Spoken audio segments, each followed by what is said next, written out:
Hello dear students, this is Rajni Mehta, Assistant Professor of Political Science। आज हम करेंगे अरस्तू के नागरिकता संबंधी विचार। नागरिकता नाम से आपको पता चल रहा होगा कि नागरिकता मीनिंग जैसे कि किसी नगर में रहने वाले नागरिक, लेकिन अरस्तू के नागरिकता संबंधी विचार अलग हैं। जिस तरह से हम नागरिकता संबंधी विचार लेते हैं वो अरस्तू के नहीं हैं। अरस्तू के विचारों में नागरिकता क्या है वो हम देखेंगे। भूमिका। अरस्तू ने अपनी पुस्तक पॉलिटिक्स में नागरिकता संबंधी विचारों का वर्णन किया है, जिसमें कहा है राज्य नागरिकों का समुदाय है। अब प्रश्न यह उठता है कि नागरिक कौन है, नागरिकता की परिभाषा क्या है। अरस्तू ने नागरिकता की नकारात्मक परिभाषा दी है। देखिए, सबसे इम्पोर्टेंट बात है कि अरस्तू ने अपने विचार पॉलिटिक्स में दिए हैं और उसने मेन बात कही है कि राज्य के अंदर नागरिकों का समुदाय है, ग्रुप में रहते हैं, इकट्ठे रहते हैं। अब प्रश्न उठता है कि नागरिक कौन है। जैसा कि मैंने बताया कि हम लोग मानते हैं कि एक नगर में रहने वाले नागरिक, लेकिन अरस्तू ऐसा नहीं मानते। अरस्तू की नागरिकता की परिभाषा क्या है वो हम देखेंगे।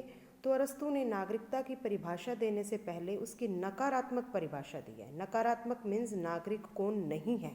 आप पहले ये देखेंगे,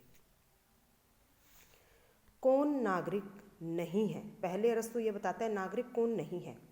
फर्स्ट पॉइंट वो कहते हैं राज्य में निवास करना नागरिकता नहीं है, क्योंकि नारी, दास और विदेशी भी राज्य में निवास करते हैं। इट मीन्स अरस्तू मानते हैं केवल निवास करने से नागरिकता नहीं मिलती, क्योंकि वह नारियों को, दासों को और विदेशियों को नागरिकता प्रदान नहीं करते।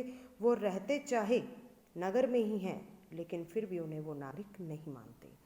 सेकंड, बच्चे नागरिक नहीं हैं, बुजुर्ग भी नागरिक नहीं है।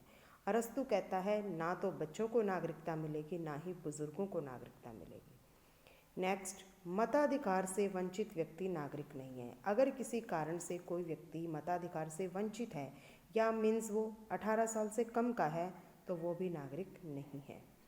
नागरिक की संतान होने से कोई नागरिक नहीं बन सकता। अरस्तू कहता है मान लीजिए किसी व्यक्ति को नागरिकता मिल चुकी है, लेकिन जरूरी नहीं कि उसकी संतान भी नागरिक हो। लास्ट, जिस व्यक्ति के माँ बाप दूसरे देश के निवासी हैं वे भी नागरिक नहीं हैं।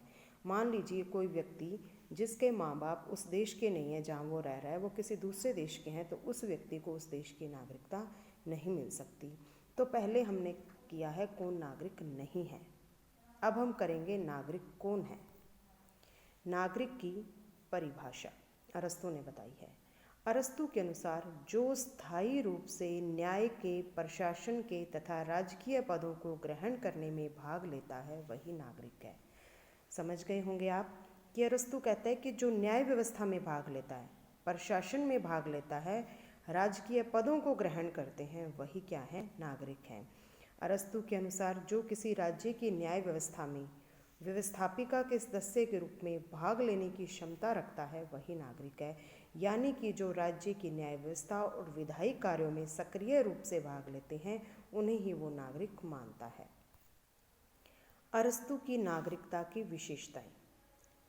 अरस्तू के नागरिक जो हैं, जो अभी उसने मीनिंग बताया कि स्थायी रूप से जो न्याय और प्रशासन संबंधी कार्य करते हैं वही नागरिक हैं, तो उस नागरिकता की क्या विशेषताएं निकल कर आई। फर्स्ट, नागरिक केवल वही व्यक्ति बन सकता है जो न्याय, प्रशासन और विधि निर्माण के कार्य में भाग लेता है। नेक्स्ट, राज्य की प्रभुसत्ता में भागीदारी करने वाला ही नागरिक है। यानी कि जो राज्य के कार्य करता है, प्रशासनिक और वैधिक, वही व्यक्ति क्या है, नागरिक है। इस नागरिकता संबंधी विशेषताओं में वो फर्स्ट पॉइंट बताता है सीमित नागरिकता का पक्षधर। अभी मैंने आपको बताया कि वो सभी को नागरिक नहीं मानता, वो उन्हीं को नागरिक मानता है जो न्याय और विधि निर्माण कार्य में भाग लेता। बहुत ही सीमित नागरिकता का पक्षधर है। वो स्त्रियों को, बुजुर्गों को, विदेशियों को नागरिकता प्रदान नहीं करता। नागरिकता की योग्यताएं। अरस्तू ने अपनी नागरिकता संबंधी विचारों में नागरिकों की कुछ योग्यताएं बताई हैं। वो कहता है उनमें शासित होने का गुण होना चाहिए, जिनकी राज्य के कार्यों में रुचि हो और उसके साथ साथ व्यक्तिगत संपत्ति भी हो। इसलिए कुछ योग्यताएं निर्धारित करता है जो नागरिकों में जरूरी हैं।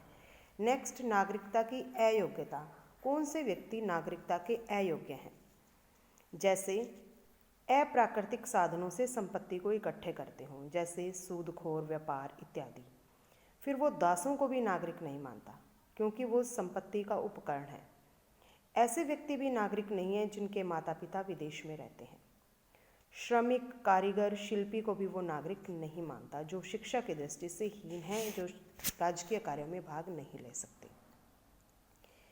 फिर वो कहते हैं विदेशी को भी नागरिकता नहीं मिल सकती, वृद्धों को भी नागरिकता नहीं मिल सकती, और राज्य से निकाले या वंचित जो मताधिकार से हैं उन्हें भी नागरिकता नहीं मिल सकती। नेक्स्ट, नागरिकता की प्रकृति संविधान पर निर्भर है।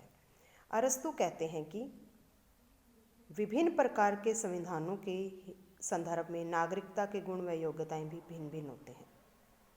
सभी संविधानों में नागरिकता एक जैसी नहीं होती। जैसे राजतंत्र, निरंकुश तंत्र, कुलीन तंत्र में नागरिकता के लिए जो गुण व योग्यताएं स्वीकार की गई हैं, जिस संविधान के हिसाब से योग्यताएं दी गई हैं, उसी के हिसाब से नागरिकता की प्रकृति डिसाइड होती है।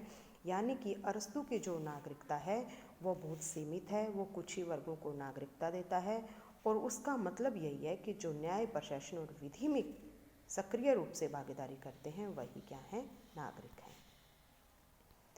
आलोचना। अब अरस्तु की आलोचना, जो कि नागरिकता संबंधी विचारों में कुछ चीज़ें हमें सही नहीं लगी, आलोचकों ने उसकी आलोचना की है। फर्स्ट पॉइंट, आधुनिक प्रजातंत्र पर लागू ना होना। जैसा कि आप राजनीति विज्ञान के स्टूडेंट हो, आपको पता ही है कि प्रजातंत्र में स्वतंत्रता, समानता पर अत्यधिक जोर दिया जाता है, लेकिन अरस्तु ने इन दोनों ही सिद्धांतों की बलि चढ़ा दी। उसने स्वतंत्रता और समानता दोनों को ही नज़रअंदाज किया, भेदभाव किया, श्रमिकों को नागरिकता नहीं दी, दासों को नागरिकता नहीं दी, बुजुर्गों को नागरिकता नहीं दी, जो कि प्रजातंत्र के अनुकूल नहीं है, इसलिए हम इसे सही नहीं मानते। संकुचित परिभाषा, नैरो थिंकिंग। अरस्तु ने जो परिभाषा दी है वो बहुत ही संकुचित है। उसने नागरिकता के बारे में जो विचार दिए हैं बड़े ही रूढ़िवादी हैं। वो कहता है कि नागरिक वही हैं जो शासन कार्य में भाग लेते हैं, बल्कि ऐसा नहीं है। वर्तमान में जो राज्य में रह रहे हैं वही नागरिक हैं, चाहे वो बुजुर्ग हैं, स्त्री हैं, दास हैं, मताधिकार से वंचित हैं, नागरिकता सबको मिलेगी। लेकिन अरस्तु ने बड़ी ही संकुचित परिभाषा दी है। श्रमिकों को राजनीतिक अधिकारों से वंचित करना। सबसे ज़्यादा आलोचना जो अरस्तु की जाती है, उसने असमानता की दीवार पैदा कर दी। उसने श्रमिकों को नज़रअंदाज कर दिया। श्रमिकों को नज़रअंदाज करके वो राज्य में व्यवस्था कायम नहीं कर सकते, और आधुनिक युग में हम श्रमिकों को, कारीगरों को, शिल्पकारों को नज़रअंदाज नहीं कर सकते। नागरिकता प्राप्त करना हर व्यक्ति का अधिकार है। कठोर सिद्धांत। अरस्तु ने जिस सिद्धांत का वर्णन दिया वो बड़ा ही कठोर है, रिजिड सिद्धांत है, जो कि कुछ ही वर्गों पर लागू होता है, अन्य वर्गों में असमानता, ईर्ष्या, द्वेष की भावना पैदा करता है, जो कि सही नहीं है। प्लेटो का अनुकरण। कहने को ये कहते थे कि अरस्तु प्लेटो के संशोधनवादी के रूप में आए हैं। उन्होंने प्लेटो के गलत विचारों को नहीं अपनाया, लेकिन यहाँ नज़र आता है कि अरस्तु जो हैं वो प्लेटो के ही अनुयायी हैं। जिस तरीके से प्लेटो ने समाज में असमानता पैदा की, कुछ वर्गों को अधिकार दिए, कुछ को नहीं दिए, वैसे ही अरस्तु ने कुछ वर्गों के साथ असमानता पैदा कर प्लेटो का अनुकरण किया है। धन व सत्ता का संयोग। अरस्तु ने संपत्ति पर बल दिया, व्यक्तिगत संपत्ति के अर्जन पर बल दिया, और दूसरी तरफ धन और सत्ता। वो ये कहते हैं कि जो राजनीतिक कार्यों में भाग लेते हैं उनके पास संपत्ति का अर्जन होना चाहिए, जो कि हमें अनिवार्य नहीं लगता। कहीं भी ऐसा नहीं कहा गया कि जो सत्ता का भागी है उसके पास धन भी होना चाहिए, जो कि अरस्तु ने कहा है। नेक्स्ट, राज्य की एकता को खतरा। जहाँ हम 2-3 वर्गों में भेदभाव करते हैं, असमानता करते हैं, तो वहाँ राज्य की एकता खंडित होती है, राज्य विघटन की ओर चला जाता है, जो कि अरस्तु ने किया है। एंड लास्ट, अस्पष्ट विवरण। अरस्तु ने कहीं भी नागरिकता का स्पष्ट विवरण नहीं दिया। वो नागरिकता के बारे में जो विचार दे रहा है उसमें स्पष्ट नागरिकता की झलक नहीं दिखाई देती। अरस्तु ने नागरिकता का वर्णन कहीं तो कहा है कि उसकी नकारात्मक परिभाषा, और कहीं उसने उसको नागरिकता संबंधी धन और सत्ता से जोड़ दिया, जो कि सही नहीं है। उसने कहीं तो कहा कि राज्य में निवास करने वाले नागरिक है, और कई बार उसने कहा कि उपनिवेश में बसने वाले को नागरिकता प्राप्त होगी। व्यवहारिक दृष्टि से यह कहीं भी हमें स्पष्ट नज़र नहीं आ रहा, इसलिए हमें अरस्तु के नागरिकता संबंधी विचार सही प्रतीत नहीं होते।